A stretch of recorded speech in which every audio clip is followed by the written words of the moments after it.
네, 의원님.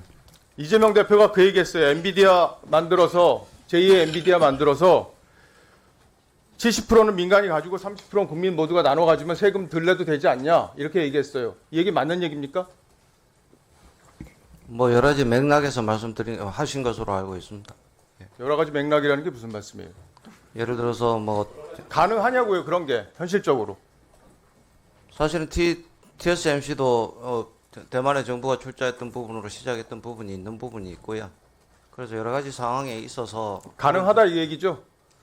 뭐 여러 가지 방식들이 있지 않을까 하는 예. 그 중에 하나의 말씀이 있습니다. 알겠습니다. 그러면 예. 지금 민주당에서 52시간 이거 유연하게 하는 반도체 특별법에 대해서 지금 어쨌든 거부를 한 상황이잖아요. 이재명 대표가 이거 해줄 것처럼 얘기하다가 안 해주는 걸로 방향을 선회했고 이게 민주노총이 뒤에서 작업을 한 게 아니냐 이런 의혹들이 지금 있는 상황이죠.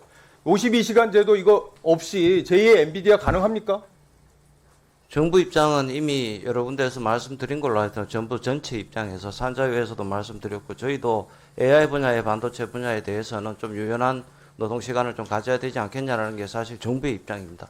저희 입장뿐만이 아니고. 그러니까 엔비디아 같은 세계적인 기업을 만들려면 그게 말이 쉽지. 세계 최고의 지금 반도체 기업 아닙니까?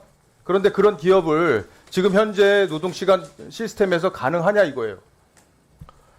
정부의 입장 그동안에 밝혀온 거 말고 엔비디아의 제2의 엔비디아를 한국에 만들려면 그런 현재의 제도로 가능하냐는 말씀을 여쭙는 거예요. 저희는 노동의 유연성이 좀 필요하다고 판단합니다. 반도체나 AI 분야에 대해서. 그게 불가능하다는 거죠.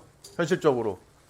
아니, 노동의 유연성이 필요하고 거기에 대해 조금 더 탄력적으로 운영해 주신다면 예. 오히려 많은 그 경쟁력을 갖고 있지 않을까 이렇게 생각합니다. 그 이재용 소카 회장이 어제 얘기한 거 혹시 보셨습니까? 예, 뉴스 통해서 잠시 들었습니다. 예, 거기서 그런 지적을 했어요. 이 타다금지법 민주당이 5년 전에 만들어가지고 혁신을 하지 못하도록 이 박홍근 의원이 대표 발의한 법안인데 이렇게 해가지고 혁신 기업이 나오지 못하도록 민주당이 만들어 놓고 그것도 반성 한마디 없이 어떻게 이렇게 제2의 엔비디아를 만들어서 국민한테 주식을 나눠주자는 얘기를 할 수 있냐.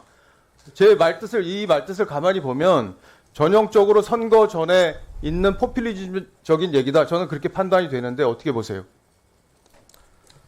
공직자가 이렇게 여야에 이런 말씀을 주셨을 때 답변하기가 참 곤란한데요. 그냥 하세요. 일단- 소신껏 말씀하세요. 일단 혁신적인 문제에 있어서는 혁신이 계속 필요하다고 생각합니다.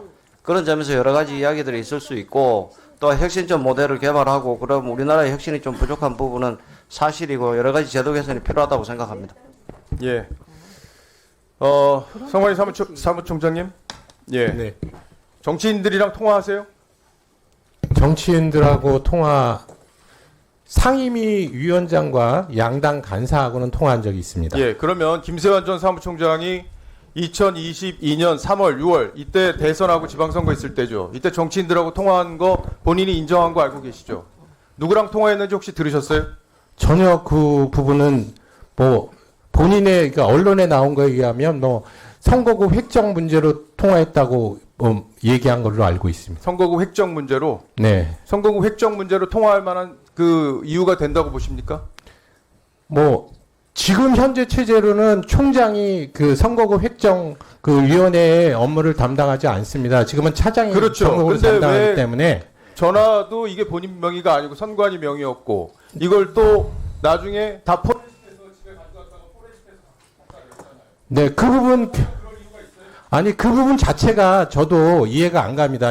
그 부분은 기본적으로 잘못된 거라고 저는 생각하고 있습니다. 아니 근데 잠깐만요. 이거는 그 정보를 드릴게요. 이 김세환 전 사무총장은 선관위 사무총장님 이거 네. 알고 계셔야 될 것 같아요. 네네. 그 통화를 누가 했는지 모르지만 국민의힘 쪽에 경선 나가려고 했죠? 예비 후보 22대 국회의원 선거에서 국민의힘 그 경선 과정을 거친 것으로 네, 알고 있습니다. 그렇습니다. 요거는 확인을 해야 될 것 같습니다. 맞습니다. 그리고 제가 과방위원장으로서 이 대목에서 한 말씀 드리지 않을 수 없는데 타다금지법 개인적으로 저는 그 법에 반대했습니다. 근데 그때 국회에 없었어요. 매우 안타깝게 생각합니다. 저희가 AI법 통과시킬 때 말씀드렸잖아요. 기술이 진보하고 그 기술의 진보를 제도가 막으면 이건 그 나라는 안 되는 나라다. 이 말씀 드렸죠. 그래서 저는 개인적으로 타다금지법을 반대했습니다. 힘이 없었는데 근데 제가 알기에 여야 모두 그때 운수노조가 굉장히 반대를 많이 했습니다. 그래서 이거는 정파적인 문제가 아니라 국회가 그 조직적인 외부 압력에 대하여 저는 잘못된 태도를 취하지 않았나라고 생각합니다.